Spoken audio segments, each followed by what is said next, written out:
You're now listening to Sanity at the Movies, Disney Princess Edition.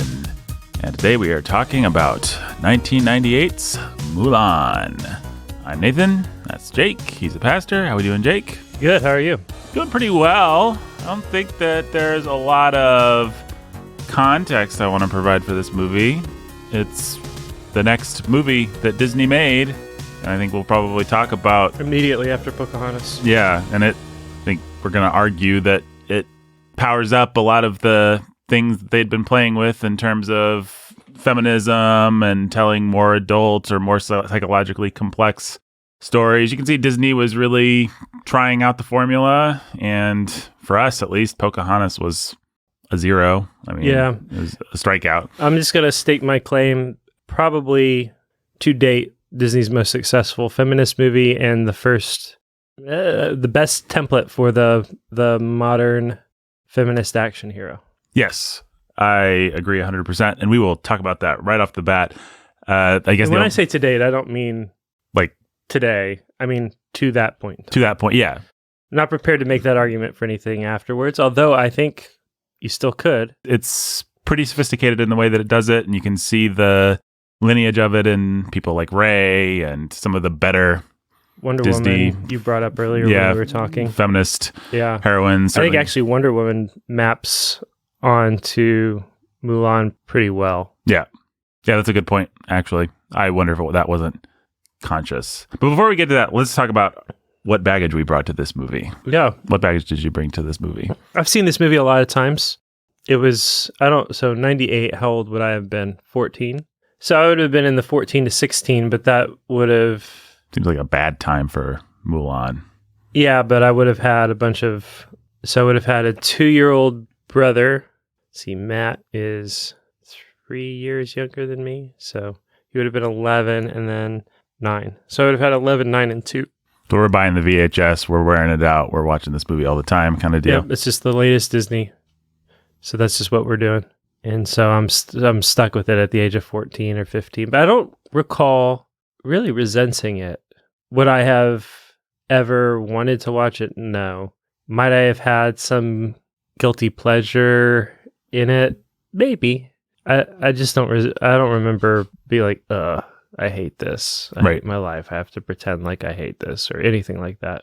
And so it's I think I probably honestly, I thought, well, it's better than Thomas the Tank or Winnie the Pooh or... It's got some action and Pocahontas some hipper comedy then. Yeah, it's got Eddie Murphy. It's got not for decent little action. kids. It's got some pretty animation. It's, I think I might have even almost... I don't want to project too much backwards here or anything, but I think I might have almost been able to at least tell myself that I was able to enjoy it the way that my parents were able to enjoy it. You know? Mm-hmm. We grew up a little bit differently, and this is one of the places that's telling. I grew up in a more conservative Christian environment than you did by quite a bit, actually. So I sort of, I guess, knew that Mulan was bad because it was feminist, because it was girl power. Okay. Like there was enough of that in the air for me to just drink it in and assume that Mulan was stupid. My brothers also weren't really into it, and my parents, I don't know that they cared one way or another, but I don't really remember it being around. I remember seeing it exactly once. Like, this was my second time in my life ever seeing Mulan. Wow. I've heard the soundtrack a lot. I like the soundtrack a lot. I'm sure we'll talk more about that. But this is just not a movie that I have a lot of experience with or really grew up with. If you'd asked me to say which one I remembered more fondly, I would have said, well, Mulan and Pocahontas are both duds, but Pocahontas at least has pretty animation and kind of a less girl power aesthetic. My wife, for whatever reason, loves the Mulan soundtrack. I guess because it's good. She loves the Mulan soundtrack. She loves the Hercules soundtrack. I didn't really grow up with either one of those movies, but I sure have heard those soundtracks a lot. I grew up with them both. Well, they're both great soundtracks, actually. Yeah. So maybe it's just Stockholm Syndrome, but I really love both those soundtracks now, having heard them 10,000 times, and I'd certainly rather listen to them. I think Hercules soundtrack is underrated. It's pretty great. Yeah. It makes me want to watch the movie again. I mean, it's Alan Menken doing like a soul black. You got the muses, and the muses are fun. And it's a very different take, to have the muses narrating. And then, I mean, even Megara, you don't have to like her voice, but her song's pretty fun. Yeah, her song's great. No chance, no way, I won't say it. No.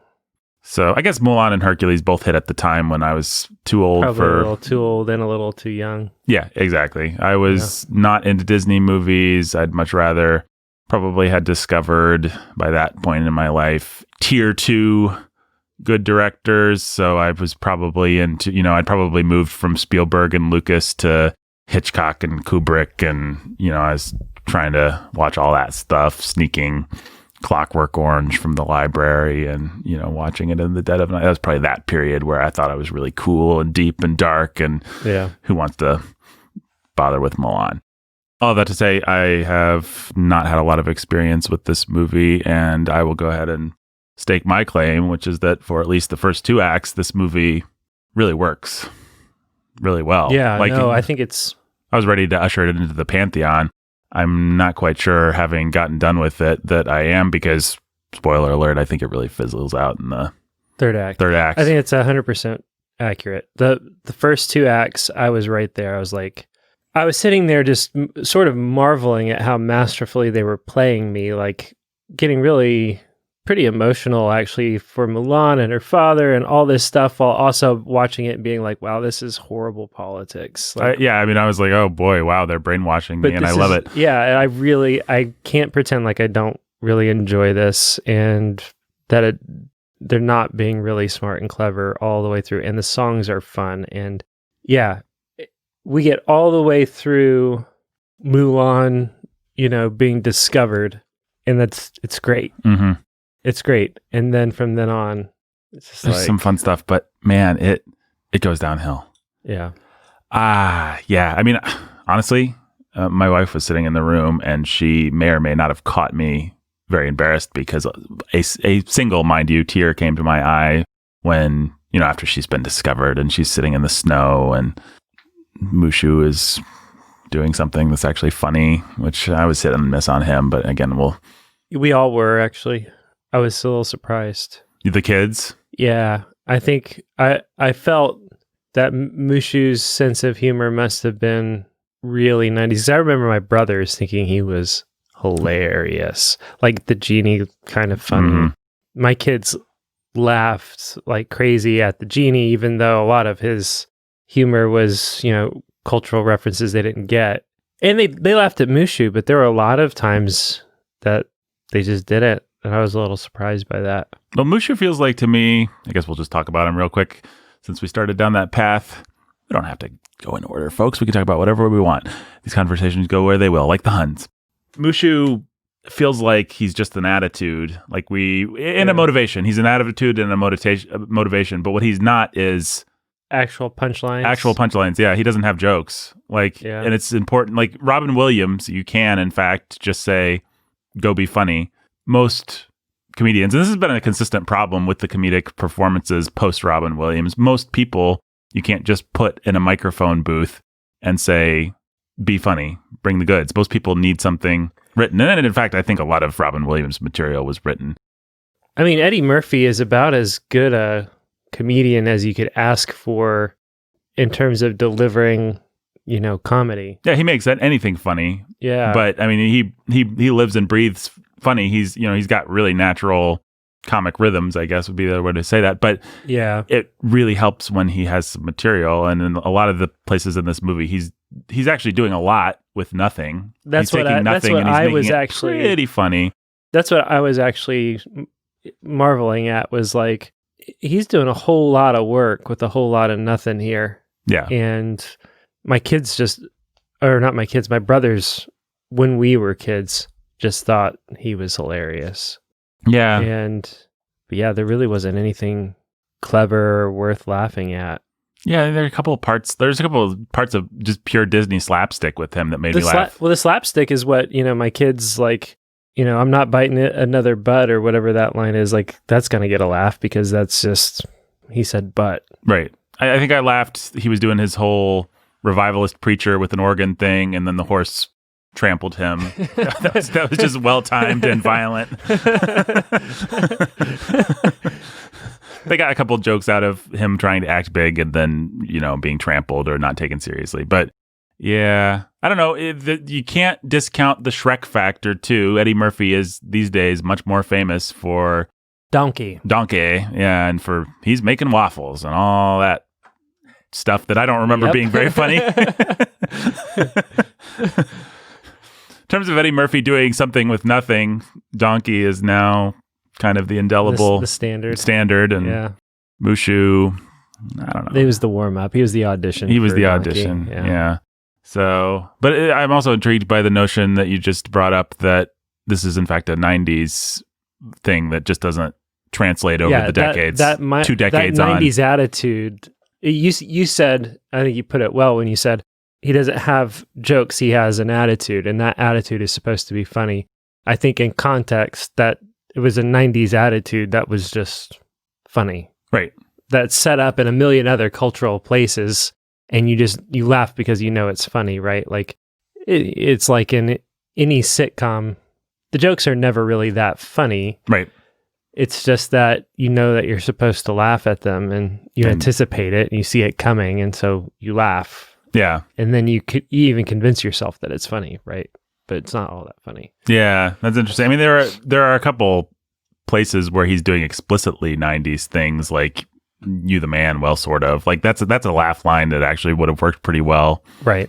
22 years ago or whatever the math is. But then, yeah, I mean, I guess most of the joke is just it's this guy with this really modern attitude in a culture that's not like that at all. Yeah, how amusing. Mm-hmm.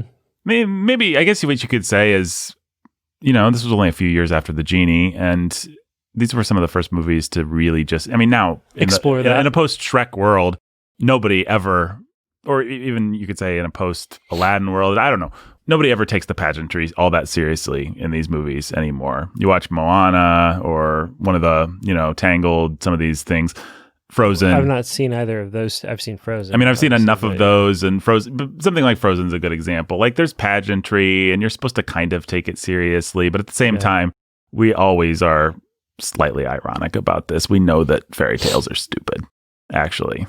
And we love them, but also we need to kid them because nobody can quite approach this straight. Not the way that like 1950s Cinderella could just be played straight. And there's probably something to that, Well, I mean, honestly, it really helps when you bring in something as disgusting as ancestor worship to play sideways to it, right? Yeah. Like to say we're not taking this ancestor worship stuff and dragon protector stuff seriously really helps. Mm-hmm. Because then, okay, we're dealing with something, and it's not like they're being maybe somebody's going to accuse them of being disrespectful, but nobody at the time was accusing them of being disrespectful of Chinese culture or tradition or whatever. The accusation will come in the remake when we don't have an Eddie Murphy character. We don't have, I mean, it's interesting to me. I mean, this whole movie really has to walk that line of paying lip service to an exotic culture, I'll put in air quotes, I guess, but also evincing these thoroughly Western values. Like we are going to pay lip service to Chinese culture being really cool, and then we're going to tell a story about a heroine that's not going to have any of it. Yeah, and we're going to paint the emperor and the father and everybody in with some pretty Western ideas, even from the very outset. Mm-hmm. I don't know what more there is to say about that, but well, it's like in Beauty and the Beast, we have this little French town, and they're just morons.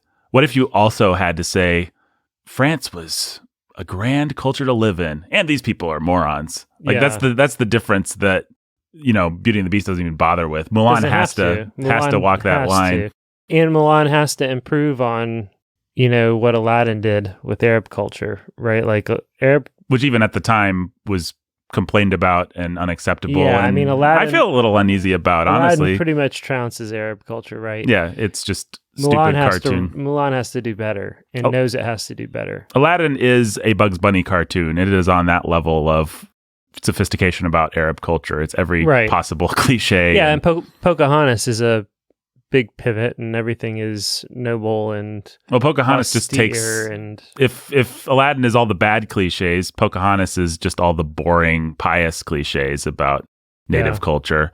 And then Mulan is a little bit of both and just a slightly more sophisticated concoction of all that. I mean, we're still going to have the woman in the, what I think of as geisha makeup and the paint all these traditions and all the people that are upholding them as morons.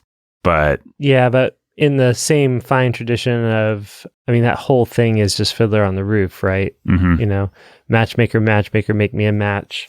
Tradition. You're tearing it down while paying homage to it. You know, when you have the superior god of feminism, you know, that can transcend cultures, then you can do that sort of thing. Right. Because everybody can get behind the god of feminism. But it's also acknowledge that every culture has to have its traditions torn down. Well, it's also, I'm sitting here thinking of, I don't know, somebody once said, the Joseph Campbell myth, every boy story is about how you can't go home again. Every girl story is about how you get home. Yeah. And Mulan is in fact about how you get home. In that sense, it is a very traditional girl story. The girl goes on an adventure because she has to. The goal is to make it back to domestic life, actually. And I'm sure in Mulan 2, you know, she straps on her sword again in the direct-to-video sequel that I'm sure exists without doing any research. No, it definitely exists. Disney Plus threw it in our face as soon as we got done. Oh, did they? Yeah, I think we turned it off before the credits. But this movie actually does have a traditional... It's the Wizard of Oz. You know, if you want the template, Dorothy, she has to go on an adventure. She put in extraordinary circumstances, is forced to go on an adventure. And it's all about getting home. And often in a more traditional sense, it's about, you should have been grateful for home. Well, you know, Dorothy is singing about somewhere over the rainbow, and it turns out that the only place she actually wants over the rainbow is, you know, home with Aunt Bee. Well, and it is the smart thing about Mulan. I wonder how, if Mulan had ended with all of China bowing to Mulan instead of Mulan's dad throwing the honors aside and saying, the greatest gift I ever had was having you for a daughter. Oh, Mulan, how I've missed you, you know, and embracing. And then here comes the prince. Right. And can you stay forever? Yep. Like, if it didn't end with that. Grandma, by the way, played by June Foray, famous for Rocky the Squirrel. Oh, there you go. Anyway, not a great Asian actress, but anyway, you were saying. Well, we're going to talk about that. Yes, we will talk about that. Let's be sure. I was just saying, Disney would never do that today, end it the way that they did, but it was really smart to do it that way, and it is what makes that movie something. I just think if they ended it with, you bow before no man, Frodo Baggins, you know, that it loses something of its potency and power, its staying power. Right. Part of what feels a little bit wimpy about the ending of the original Star Wars trilogy is that Luke is just celebrating with his friends. He has essentially gone home, whereas the true Joseph Campbell hero's journey, he needs to walk off. It's him looking at that twin sunset again and saying, oh, well, I guess it's the next adventure. I'm going to walk off into the sunset. That's, you know, the Searchers. It's John Wayne. Right. I can't ever actually go through this door. Yeah, what you need is... And I think they tried to do it because you have Han and Leia there, and then he's standing outside of them. He's standing outside of them, and he's looking at the Force ghosts of Jedi past, and it doesn't quite do the work of hinting, well, you know, they're saying, good job, you've done it. Right. Yay, let's celebrate. What they kind of should be saying is, okay, now it's time to go out on your own and strike out and rebuild the Jedi Order. Right. And create peace and order in this galaxy that is now empireless. Whereas, if I may make a sexist observation, Rey having the proper hero's journey ending feels really lame. She's by herself. She doesn't have a family, actually. She says it's the Skywalkers, but we don't have any connection between Rey and the Skywalkers. Oh, but look, it's Luke and Leia's Force ghosts. They're mom and dad. Yeah, well, kind of. I mean, they tried to split the difference, but they split it badly. And you actually get kind of a sad bummer of an ending with Rey. Just like what you actually want for Rey is for her to be with John Boyega and Oscar Isaacs. I don't know why I can't remember their character names right now. Finn and Poe. For her to be, you actually want Rey to be at the party. Anyway, I guess we should move into talking about why this movie is, because we haven't actually said, we've only asserted such a great feminist template. It's because Mulan is very feminine and very likable, very charming, very sympathetic from the outset. They set up their straw men for her in such a way as to make you feel the justice of her plight and the honorability of what she's doing. Which there's always straw man, but she's not annoyed with them. It's not Pocahontas being a brat and just like running off and almost getting holding her head high, or Yeah, Mulan really. I mean, it's maybe as simple as this. She's fallible, right? She wants to please. She messes up. She's not a feminist. She's messing up everywhere she turns. She feels like the idiot who can't do anything right. Who is this girl I see staring straight back at me? When will my reflection be someone I, And she doesn't know what the answer to that question is. No, all she knows to do is what she thinks is right. And so here she is, completely like this failure and disgrace of a person. And now, and we've seen her dad come out and try to comfort her and be sweet with her. We know that she has a sweet relationship with her dad. And now they're going to come and take her dad away, and he's going to die. And she makes a decision, a foolish decision, but she makes the decision. Now she's stuck with it. And once she's stuck with that decision, she even has these moments of, why did I do this? I should not have done this. I should not be here. We feel like, okay, well, she got caught. She was impulsive. She was trying to protect her dad. She did something that she wasn't supposed to do, but now what's she going to do? Like, there's no way out. She's caught in a catch-22. Like, if she runs away, she's bringing dishonor to her family. If she's caught, she's killed and brings dishonor to her family. Might as well just hope to ride this out, Yeah, it's almost like if Feminism 101, like early 90s feminism, is a woman can do anything that a man can do. And that's kind of off-putting because we all, even ardent feminists, know that that's not true somewhere deep down. And it just seems off-putting. The new version is a woman can do anything that a boy can do, which is actually way smarter and more appealing. Like, a boy is unsure of himself, and this is Rey, this is Mulan. And actually, we should all be a little bit more boyish because men just suck anyway. Yeah, but if they stink and they fart and they fight and they have stupid views of women. But if a woman can become a sort of irresolute but trying really hard, earnest, boyish kind of a figure, who's clever enough right to overcome her natural limitations, which is, the other thing that this movie knows for most of it. Until that climax, yeah. Until the climax, basically, and a little brief, like, lip service. Yeah.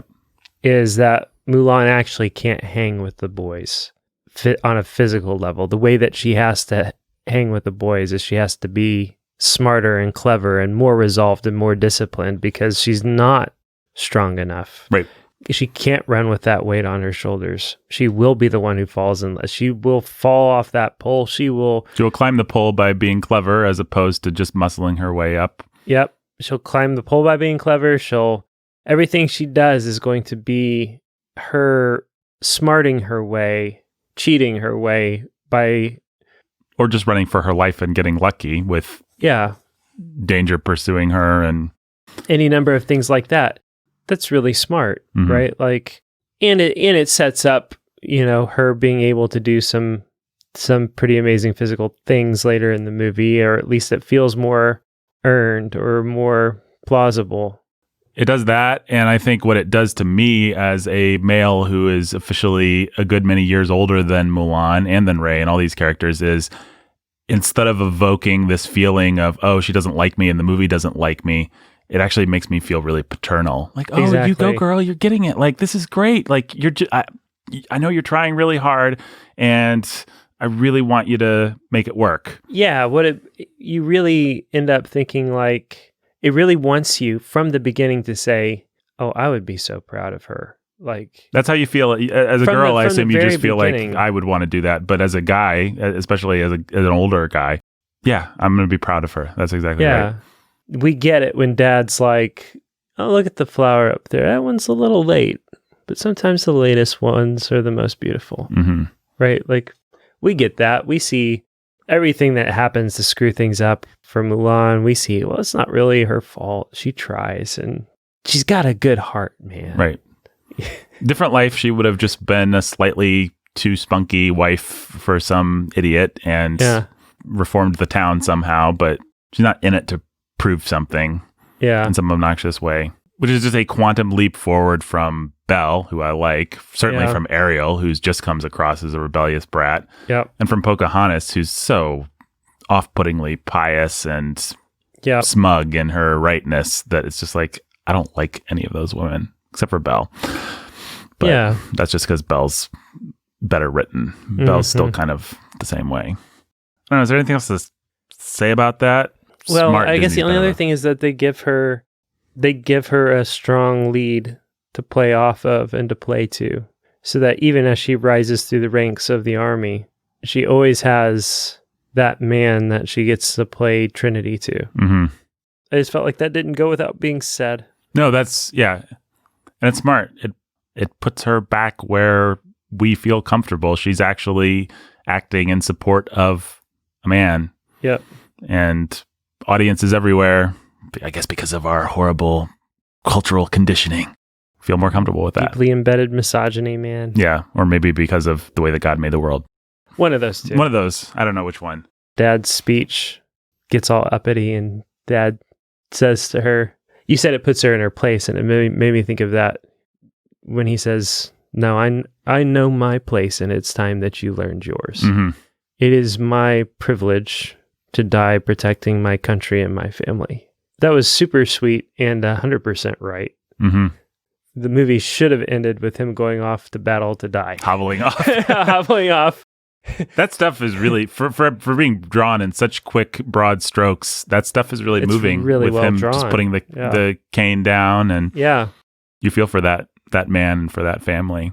And they draw him in such a way. I mean, they do him the honor of giving him a conundrum, right? Like, they make him a pretty great guy, Mm-hmm. and in such a way that everybody knows that what that guy should do is he's got to go get her. Right. You know, then they give him the conundrum of, look, I can't go get her because if she's discovered, they'll kill her. Yeah. So now I'm just stuck. That was really smart. I'll be interested to see how the new one solves that question. The trailers Do they actually? make it look really cool, that movie. Well, the new one's going to be just as appealing. That's what it looks like to me, is it'll be a great job of Yeah. feminist propaganda. Obviously, everybody will be doing a lot more kung fu and all that sort of thing. And Yep. I really did appreciate the fact that this movie, they told a battle story and avoided ever having to show any real battle. Yeah. And also didn't do the usual Disney trick of just resorting to slapstick. Mhm. It was nice that you could have some really big, scary well, one in particular, the snow scene is a really great action scene, but also we don't actually have to solve the problem of, are we going to see our goofy little side characters stabbing people with swords? Before I forget, I should say I looked it up, and maybe I'm an idiot. I always assumed there was some actual historical precedent for this character of Mulan, just like we have Joan of Arc and the Western It's and Western completely civilization. made up. Yeah, it's just a ballad. It's a story. You know, people will try and point to this or that figure, or this or that reference that makes it sound like maybe it happened, but it's just a story. How old is the story? 6th century is when the Ballad of Mulan. I think the story is It's set before the 6th century, maybe Sure. a few hundred years. I think maybe 3rd or 4th century. But okay. I'm It's still produced. It was still produced by a culture that would produce that sort of thing. So Mhm. I'm sure it's very different, though. Well, the interesting thing is, one thing that I hate about modern egalitarianism in movies and in storytelling in general is that it removes the interesting narrative challenges of a woman making her way in the world, for lack of a better way of saying it. Like, when society is somewhat restrictive and a woman actually has to play by those rules, like in a Jane Austen novel, for example, there's all these rules and you can't break them and you're not going to break them. And they're just set in stone. Okay, how do you navigate that? How do you make that work? Mhm. How do you put that to work for you? How are you empowered within that paradigm? Yeah. That's really interesting stuff. Yeah, and it's why we get so much interesting conversation out of side characters like Charlotte and Collins. Right, exactly. Charlotte figures out how to game the system, so to speak. In as much as she's able to. Yeah, and also she doesn't. Right. And that's really interesting. And a character like Mulan, I don't actually mind these kinds of stories. If this story was the anomaly, if instead of the rule, I don't think that I would actually really mind it. Like, here's a character that has an impossible challenge and she did something exceptional, which is why we're telling her a story about her. The problem is that every movie is about a woman that does something like this, which means it's no longer exceptional. Like, in today's society, why do you even tell the story of Mulan? Make you sympathize with all the ways that, women are systemically oppressed. Yes. Yes, indeed. Well, Oh, I'm sorry. Are you talking now? You're a girl again. this movie does have a few of those moments where There's it's, a lot of those moments. yeah, just like, let's not forget that girls are dumb. Let's not forget that we all know this is a man's world and we hate women. All of us. Right. Well, the dumbest thing about that is in Act 3 when she tries to tell this dude who's been really sympathetic and cool that there's danger. Instead of listening to her, he's just like, I don't want to listen to you anymore because the plot requires it. Yeah, exactly. And then the guy's like, and you're a woman. Women suck. All right. Well, let's talk through. I think we've hit some of the major themes of this movie. You can maybe go through a few things. I've got some notes here. I didn't know how I felt about the action prelude of the movie, which might not seem like that big of a deal, but for me, it strikes the wrong tone and kind of underlies something that makes this movie less than what it could be, and that it really feels like this movie doesn't feel eternal. It doesn't feel like a fairy tale. Single grain of rice can tip the scales. Yeah, I wish we'd started with... One man might make all the difference. I wish we'd actually started with that and seen some abstract Instead art of thing, like with a up book on the- opening up. On the Great Wall. Yeah, starting with kind of a James Bond action scene, like, here's the bad guy revealing himself. It's just so modern, and it doesn't feel timeless, and it doesn't feel Disney. And to me, it sets... Well, it's like Aladdin, though. I mean, that's what Aladdin does. We have the whole Cave of Wonders scene, and we get Jafar before we get to our unlikely hero. At least as a kid watching Aladdin, it felt like you're going to get a song about how mystical and cool this Arabian world is, and then you're going to get this fearsome fairy tale villain up to no good. And it felt like actually that scene does a really good job of setting it in a big, grand, eternal fairy tale world. Whereas with Mulan, it's like, oh, we're in the same mundane action schlock world that... But on the Great Wall of China, and look, he's scary. Yeah. I mean, he is. It works. It just feels like a PG-13 children's action movie kind of conceit, as opposed to like a really let thing. Uncle Walt tell you the greatest fairy tale of all time kind of feeling. I think that's pretty fair, because I did not remember anything about how it is. For as often as I had seen it, which is a lot, I did not remember anything about the opening coming to it. I was remembering it as it happened, Right. which isn't true for the rest of the movie. But if you think of the beginning to Aladdin, or the beginning to The Lion King, or the beginning to even The Little Mermaid, those movies all have openings that pop, that you can just you can start the play, you can press play in your mind and Right. and go from the Disney castle straight through the movie if you wanted to. Well, they all have endings. Aladdin is, this isn't just a movie about Arabia. Is that what it's called? About Agrabah. This is the city of wonders. Like, you are in the synthesis of all exotic Middle Eastern culture here. Yeah. Lion King, same thing. This is not The just Savannah. Africa. This is Plato's ideal of Africa. This is this is everything that you ever dreamed that Africa could be, unspoiled by humans. Have you ever imagined what an underwater world of mermaids would be like? Let us show you. Yeah. Little Mermaid, probably the lamest by today's standards, but but it was the first. yeah, you can imagine it was cool at the time. I remember thinking it was super cool as a kid. Yeah. Well, and then even the old ones, it's like, we're going to zoom in on a book and we're going to open it up and say, let us tell you the classic story.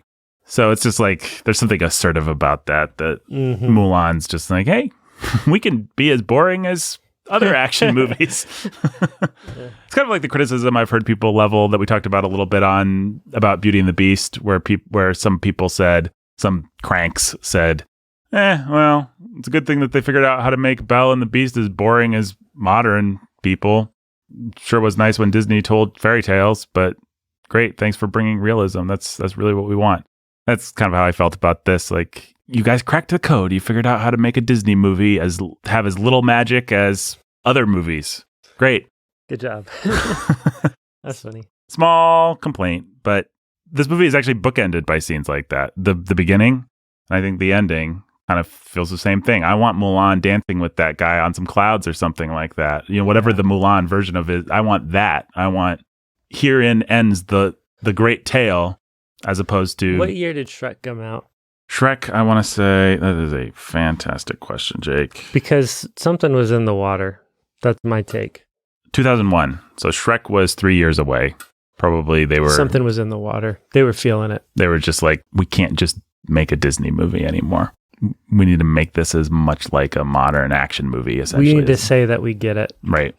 It works. I mean, as far as modern 90s action schlock goes, this is great.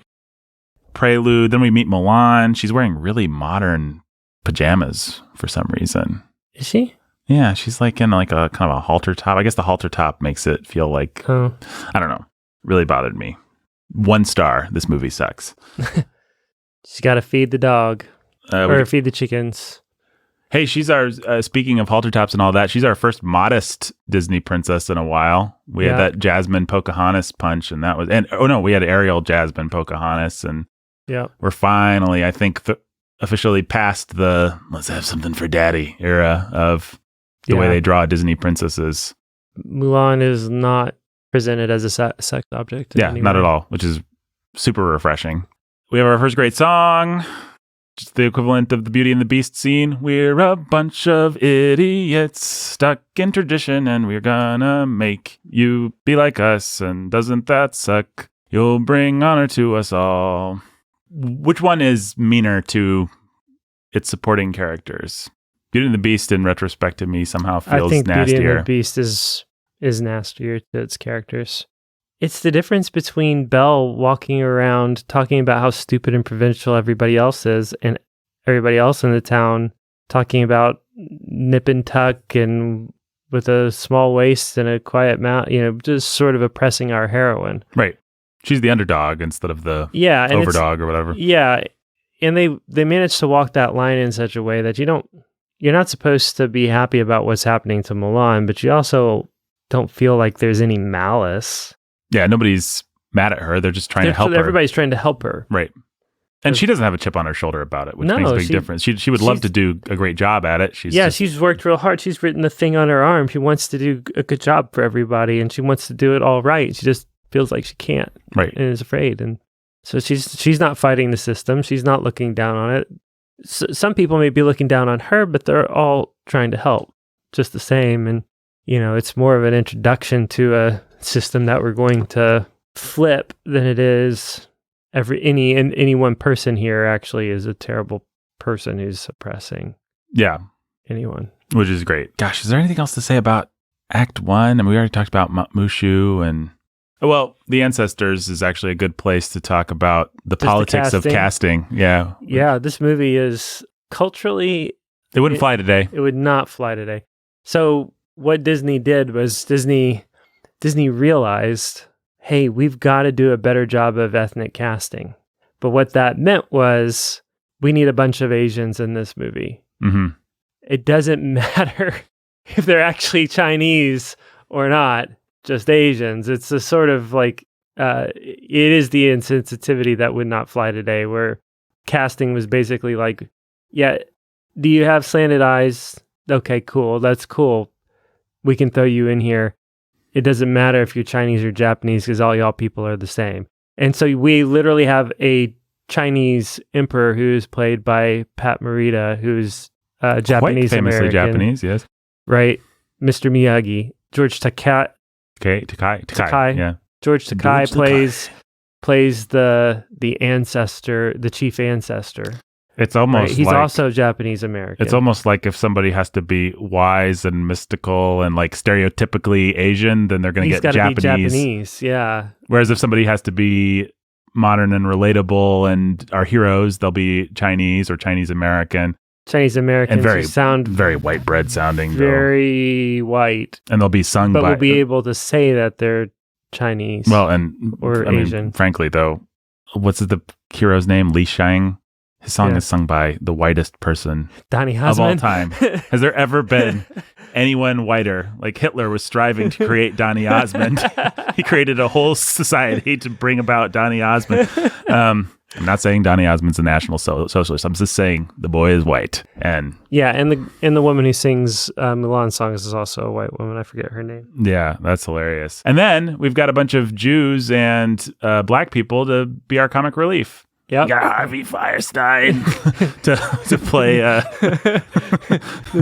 to play the ambiguously not gay short fat Jew character, and then you've got Eddie Murphy to play the streetwise outside of this culture 90s comedian. Well, so not only are we doing a Jew and a black, but we're doing the most stereotypically like sassy black guy and the just kind of worried and over the top, a very Jewish character with Harvey Firestein, or how you say that guy's name.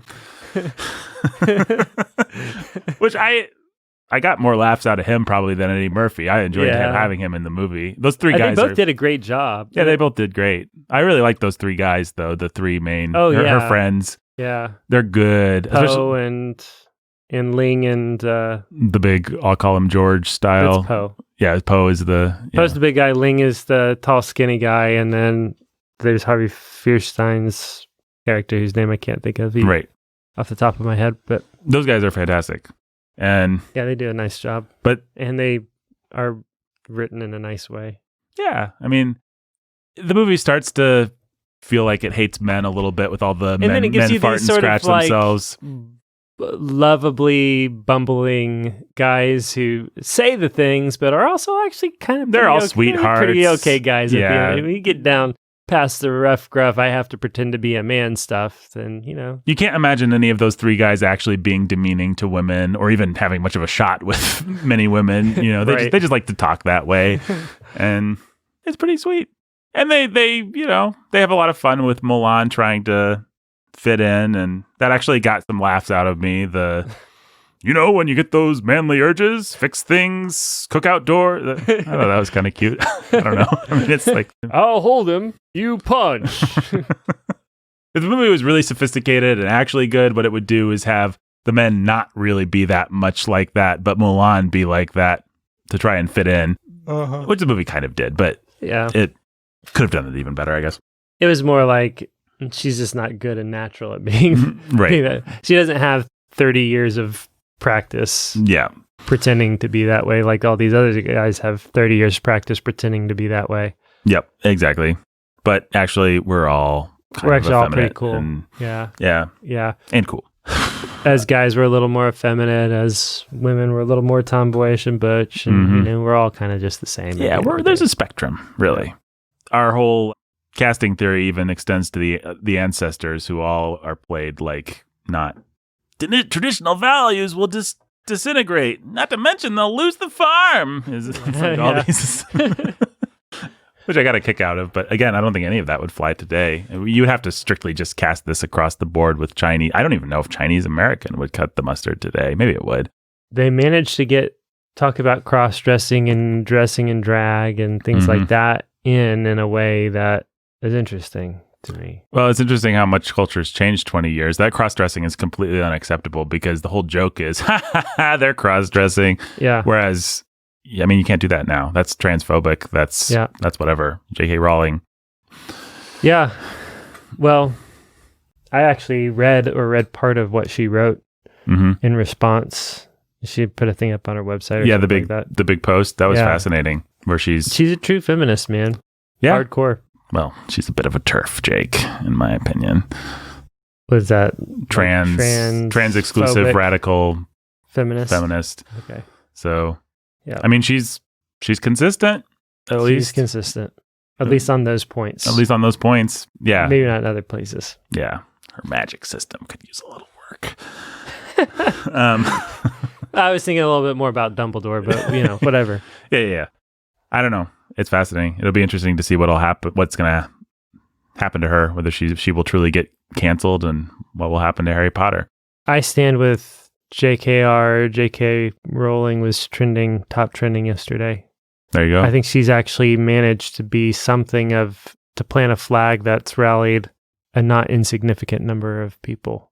Well, there are a lot of feminists out there that don't like trans stuff because it denies them rights as females. Yeah, see it exactly as the way that she put it, which is just more men erasing what makes women different and distinct. And she said it about as strongly as I've heard anyone say it. She said, we've been set back. Like feminism, it's not just that we can't make an uneasy peace with this, but this is devouring what we've grown. This is setting us back 100 years. Yeah, suddenly there's nothing special about being a woman. It's all in our minds. Right. Men have taken it away from us again. I mean, that's practically a quote. Yeah. So fascinating. Yep. Has everything to do with Mulan. I really like Donny Osmond's number. Man Out of You is pretty great. Oh, yeah. It was weird because when I was in college ministry, it seemed like there was always a group of guys that loved that song.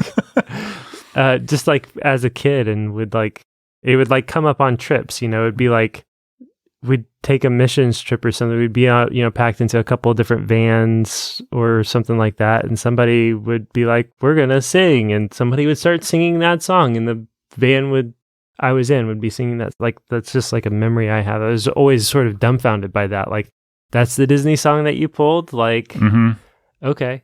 Well, Mulan successfully enough embodies what it is to be a boy, like I was saying earlier, that I think boys can actually get behind this movie and connect with it. And connect with it. Like, oh yeah, I'd be the person that would be left behind in training, but maybe I could then be in front of everybody. And then you've got Girl Worth Fighting For, and that's a fun one too. That's hilarious. It's really well animated. I like when they go into the little tapestry, and wasn't sure how I felt about them pulling the rug out from under us with the song's going to end in them like, oh, the musical part of the movie's done. We got to the burning village, and now it's an action movie from here on out. Yeah, but it's a really cute number. What did you think about that nakedness scene? The skinny dipping scene, yeah. Too many jokes about Harvey Fierstein standing on rocks and things like that. Yeah. Getting into Austin Powers territory there. I think I don't mind it on an objective level. I do mind it in a kid's movie. If you're going to tell this story, it's a really obvious scene that you should, like, conceptually you want that scene. You want scenes where she has to hide. Yeah. And she's almost caught, she's almost outed, she's almost exposed. Haha. And if it's a girl dressing up as a guy, there's only so many ways to do that. Right. And what's the other option is like going to the bathroom.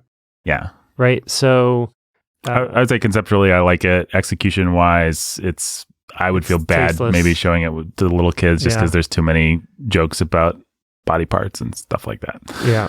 But, speaking of body parts, Li Shang has nipples. First Disney character? I don't know if he's the first Disney character. No, but because King Triton had. Yeah, lots of people have nipples, but Aladdin didn't. He always had that dumb vest. Yeah. And so I was really glad to see that our hero had nipples. Okay. I was glad. Good job, anatomically correct artists. Little fan service for the ladies. That was maybe not too much. They poke fun at it too. I'll do it, pretty boy, and I'll do it with my shirt on. My shirt on. I guess we're to the big snow battle, which is awesome. Yeah. It's got that same awe-inspiring animation tactic that they pulled for the Stampede. Yeah, with the helicopter shot going. Yeah, as they're coming over the ridge. Yeah. So that's really cool. Mm-hmm.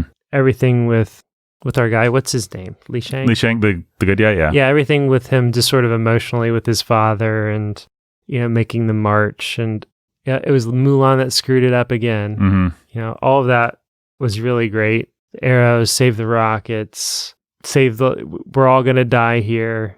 Save the last rocket for Shan Yu, and, Mulan sees the thing and does a thing. But again, I mean, we're going to get to this at the very end, but we're not going to make this scene about how, because Mulan's trained so hard, she actually is just as good as a man would be at doing kung fu and knocking over these giant she's barbarian invaders. Just smart enough to see an angle that nobody else saw because she caught something off the glint of her sword. Mm-hmm. And she's got a has the magical guts. dragon to help her. And she's got a magical dragon to help her, and she's got the guts to go out and give it a shot. And then she's going to get slashed by the bad guy. And she saves Donny Osmond or whatever his name is, but they don't overplay that the way that they might to. It's not Ray. The only thing that, when she scoops him up onto the horse, it's like, okay, come on.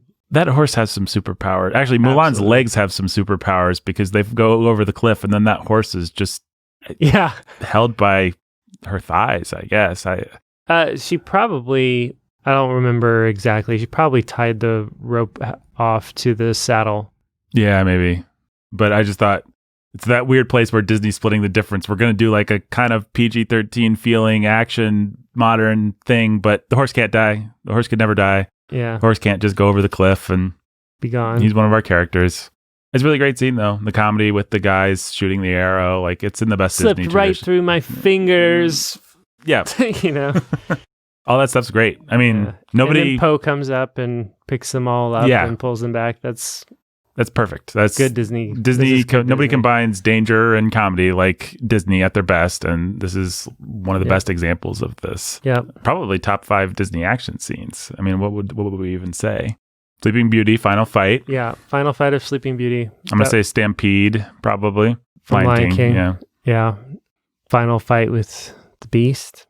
The Beast and Gaston's pretty great. Strangely, I don't think I'd put Aladdin in there, and not because I'm a Aladdin hater, but just because he doesn't really get to fight Jafar. And he's just sort of like dealing with the snake. He gets to do cool stuff. It's a cool scene, but I don't know that it's a top 5 Disney action scene.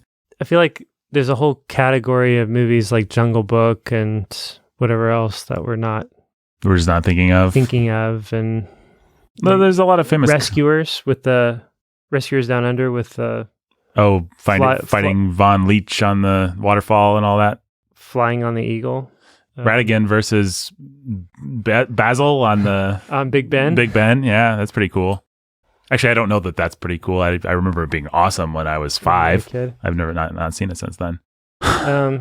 It's a great action scene. I think that's the point. Yeah.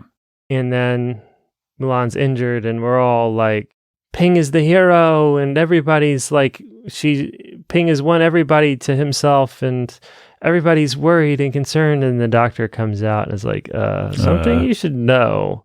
And everything goes cold from there, and Mulan is sad. Mulan is sad, and Shang Li is sad and angry and betrayed and hurt, and we've got a really great setup for a really great ending, and then this movie descends into total schlock. Yeah.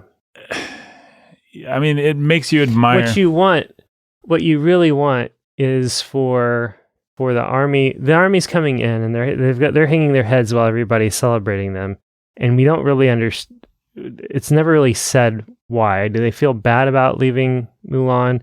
Do they feel shame and embarrassment at having been saved by a woman? What is it? Let's go ahead and have that conversation. Let's have the jerk Shifu or whatever his name is, the evil counselor guy. The evil counselor guy be like, this army, you go to the emperor and cast them all in a dishonorable light. Let's have them be on the ropes. Or let's put an APB out on Mulan. Let's do any number of things where then when Mulan comes in with the intel, undercover, whatever, Shang Li. Man, why can't I get this right? Well, Jake, it may have a little something to do with your internalized racism. Probably. Shang Li has to make a decision. And the decision is, all right, guys, look, once we do this, we're all going to be, we're all going to be executed. Right. But this is what has to be done to save the emperor and to save the city. Mm-hmm. So they all make a decision together to run, to subvert, to whatever the order. They're in prison, whatever, something. Then they save the city, and then they all go turn themselves in or something like that. Then you can make that pretty strong and powerful instead. Because then you're still playing with the things that you've set up and that you've worked for. Right. And you've not just decided, well, now that we've achieved everything we want to achieve, let's just have a third act that's action. Yeah, that's the thing. The third act doesn't feel emotionally resonant. So that was off the cuff, but there's a good version, a better version of the kind of thing I'm talking about. I mean, honestly, if I'm writing the movie and I don't have to worry about being politically correct, maybe I just have big bad guy burst out of the snow, grab Mulan, and then our hero has to go back and save her. And she can still, I mean, we can't just have her be a damsel in distress. I understand that. I would not write it that way. But I think it might be more satisfying if we gave our hero some agency in the end instead of just making him kind of lame. Somehow. I mean, Mulan's already made her choice. The third act has to be about him making his, or about something. I don't know. The third act's not really about anything besides stopping the bad guy. And stopping the bad guy actually isn't a very compelling, emotional. The third act is, how do we've now established that Mulan's awesome. What we've not done is overturn the system. And so now we just need enough of a spectacle to justify overturning the system. Which just isn't that intriguing on a narrative level. I don't know. It's like she's proved herself. Now she proves herself again. I'm not sure exactly what you could do to how it should work. It might also help if this bad guy wasn't such a zero. I don't like this bad. He's physically imposing and he's got that bird that's kind of cool, but he doesn't have much of a personality. If we really hated this bad guy and we're, Yeah, the most we get is, well, they're afraid to show violence on screen, and that's part of it, right? Like, we don't even see the arrow fly at the messenger. We don't see the arrow fly at the messenger. We don't see him stab the guy on the watchtower at the beginning. We just see him burn the flag, which is also a spear. Like, we don't see him set the guy on a burning pyre. Like, we don't, we just hear him say things like, now all China knows you're here. Good or perfect or whatever. Like, he's just like, he's all tell and no show, actually, at the end of the day. It's like, no, we can easily avoid them. Nope. Shortest path. We'll burn and destroy anything in our way. We're just that big and strong and powerful. I'm here on the Emperor's invitation. He invited me by building the wall, challenging my strength. Maybe, I mean, if you really want to go for the action schlock ending, this guy needs to be threatening Mulan's family, or this guy needs to have killed her dad, or I'm not saying that any of these are good ideas, but I'm just saying if you want it to resolve like an action movie, there has to be something personal and something real between these characters. Yeah, well, they play with it with that like doll or whatever, but they never actually do anything to... If that was Mulan's village, and we can save dad and mom in a flashback where the general fights everybody off while a few refugees from the city escape or whatever. I don't know. Let's have that guy sweep through Mulan's village while she's training, like when she's with the army, grab her parents, and then let's just bring her parents to the climax so that something's at stake that Mulan really cares about. It can't just be some national abstraction at stake or an emperor that we haven't spent any time with. It has to be... But it's Mr. Miyagi. It is Mr. Miyagi, and I don't want Mr. Miyagi to be hurt. I don't know. There's not enough at stake about this ending. I mean, what was the bad guy's plan? Like, he was going to barricade himself in that castle. None of the million people outside of the castle. We're going to eventually break it down and destroy him. Or just hang out outside until he starves. Exactly. I mean, the guy needs an actual good plan. His plan is worse than Jafar's plan, and Jafar's plan sucked. Genie, make me Sultan. So you want a hat and robe. Okay. Yeah, and then the firework thing is so obvious. I remember as a kid, like, oh, she's going to shoot him with fireworks. Well, okay, cool, I guess. Well, I mean, they knew that you knew that because they let Mushu know it. It's not a big surprise, I guess. At this point, we're expecting her to think outside the box. We've already established that fireworks tower like 3 times in frame, and then she looks at it. But a good climax needs to be both inevitable and surprising. So what you really want is for them to fire the firework, for Big Bad to... It says something about his potency that I don't even remember what his name was. What was his name? Sean... Connery? Sean Yu, maybe? Sean Yu. So you want Sean Yu to grab the firework and be like, oh, you thought you could do this? And then you want Mulan to be like, no, but I can do this. Yeah. Something. That was just a distraction while I tied you to this hot air balloon. Ha Yeah, exactly. Which we also established. I mean, honestly, that's what you want. You don't just want, we're going to do this, and yay, it worked. That's not a good ending. Yeah. And I don't know. I think we either discussed this or alluded it before, but we are going to suddenly go into full girl power mode. She is going to, in fact, not just outwit the bad guy, but physically be able to physically overpower this massive, hulking, scary leader of armies that nobody's been able to stand up to. She's going to pin his shirt down such that he, like a moron or someone with a very strong shirt, can't break away. Pin it down with a double-edged sword. Yeah. If that sword was any good, it would... I guess we don't have to pick too many holes in this, but the ending's dumb. Yep. And the fact that Shang Li isn't prepared to believe her is dumb. It's just for the plot. And the cross-dressing is dumb, and everything's dumb, and this ending is a bummer. Yep. That's my thoughts on that. I love the reason why we have to take time to dress all of these guys up as women and paint their faces is because we don't have time to batter down the door. Right. I understand. They'll never make it to the Emperor in time.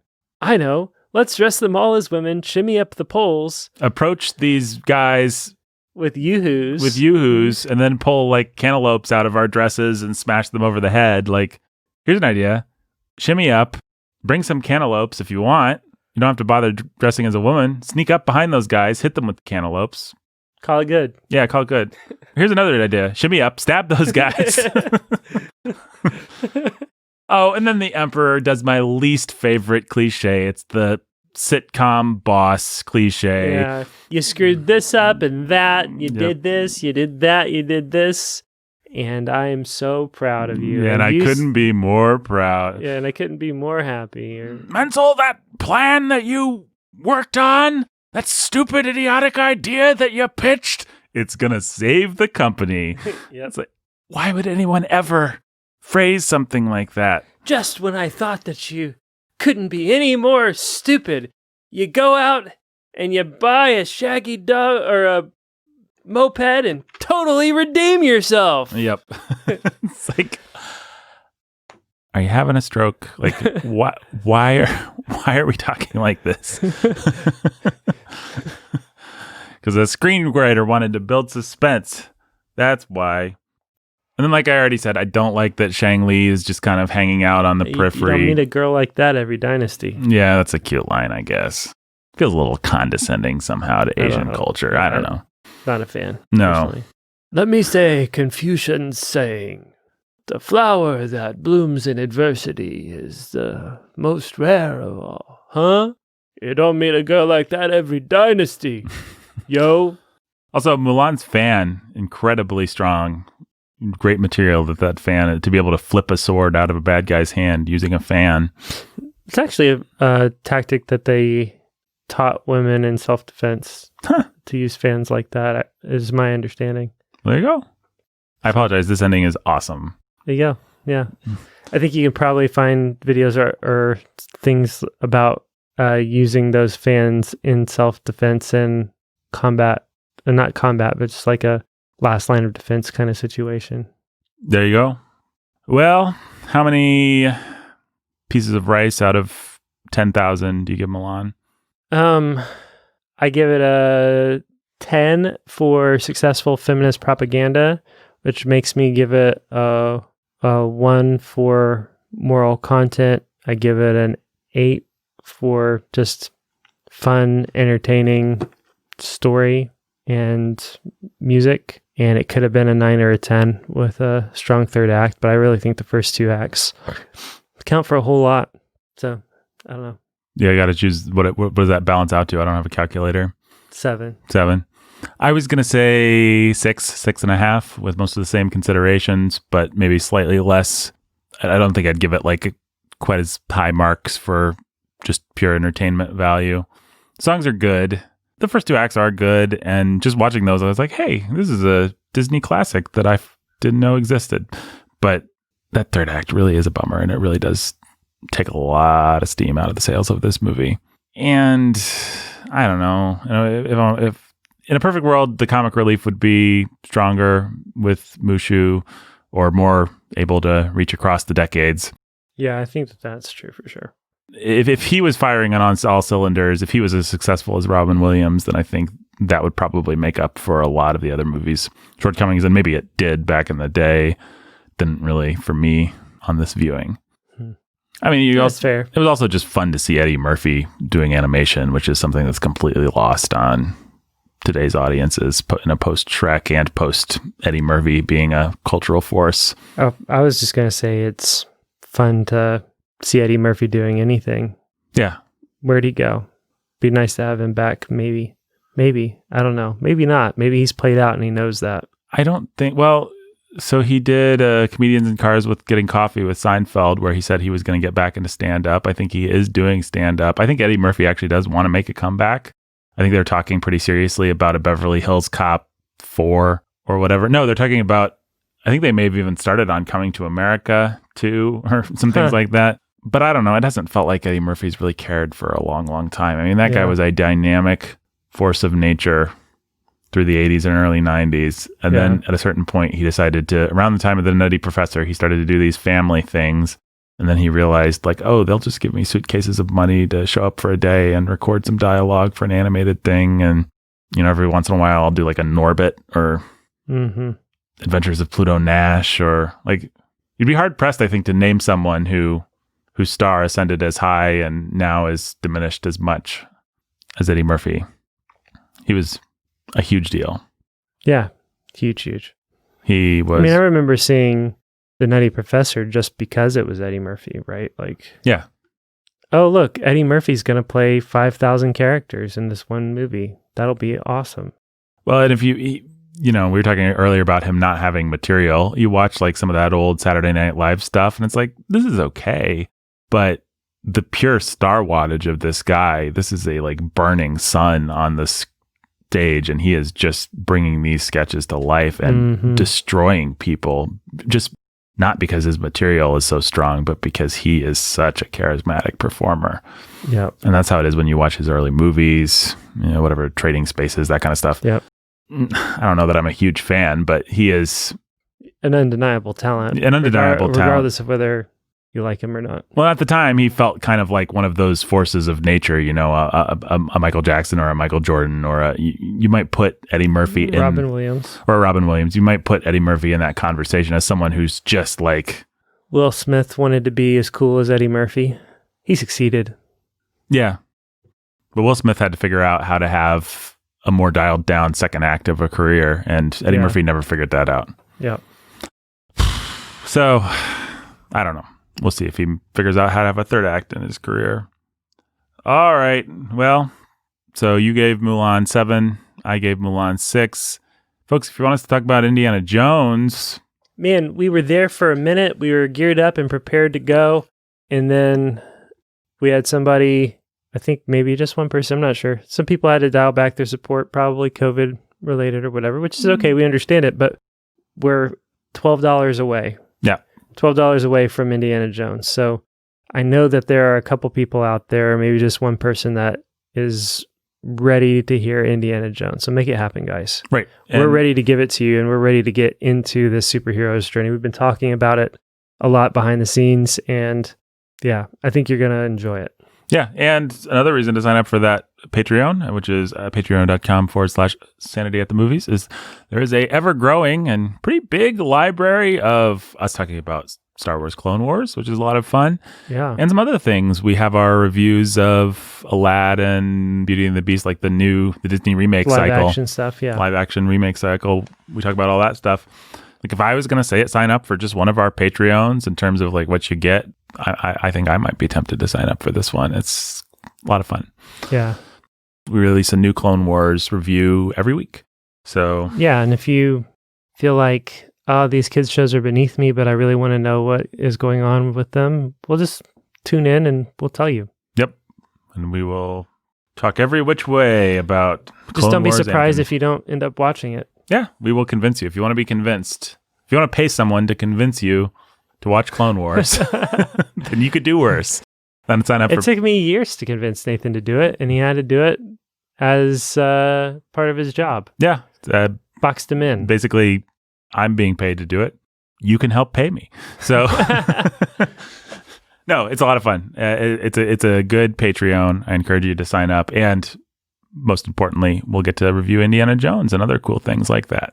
Yep. And we will do some very detailed analysis of Indiana Jones, which I'm looking forward to. Talk about what makes all those individual set pieces work and the magic of Spielberg in his prime. And we'll get to talk about Spielberg not in his prime. Well, and beyond that, the reason we start the superhero's journey with Indiana Jones is because he typifies in a really fun way the classic American anti-hero. Mm-hmm. And so we'll do a lot of context talking about John Wayne and the cowboy. We'll take types, here's dime store novels. Yeah, exactly. We're going to take you from pulp fiction of the 18th century, the two-fisted American archetype that started to be developed in schlock literature of that time. I don't know why schlock is my word of the day. And we'll take you all the way up through Indiana Jones, and then we'll follow that all path the way through the Batman and Superman movies and Spider-Man and the Batman reboot. We do a little bit of the DC universe, but really we're going to come into the MCU, get us up to speed with how our view of heroes has been shaped over the last 50, 100, 200 years. Yeah, which it'll be fascinating to talk about what's changed, and it'll be fascinating to talk about what's the same. Yep. Tony Stark, not the first American hero to be a bit of a, what do you want to say, a bit of an anti-authoritarian gentleman. Yep. So, be a lot of fun. And fun fact, man, was I bored with the MCU, around the time Endgame came out. And it's not that I don't love those movies, but I was just tired of talking about them and thinking about them. And I feel like my batteries have been recharged. Yeah, I'm ready to get back to them too. I keep resisting the urge to go back and glut yourself right before we actually get to do it here. Yeah. Well, we'll see. I guess eventually COVID will be done, Lord willing, and then we'll start actually getting some more of those movies in the theaters or on streaming or something. All right. Show is produced by me, executive produced by Jake and me. That Patreon again is patreon.com/sanity at the movies. Until next time. You are one lucky bug. I don't know. Miss Mann decides to take her little drag show on the road.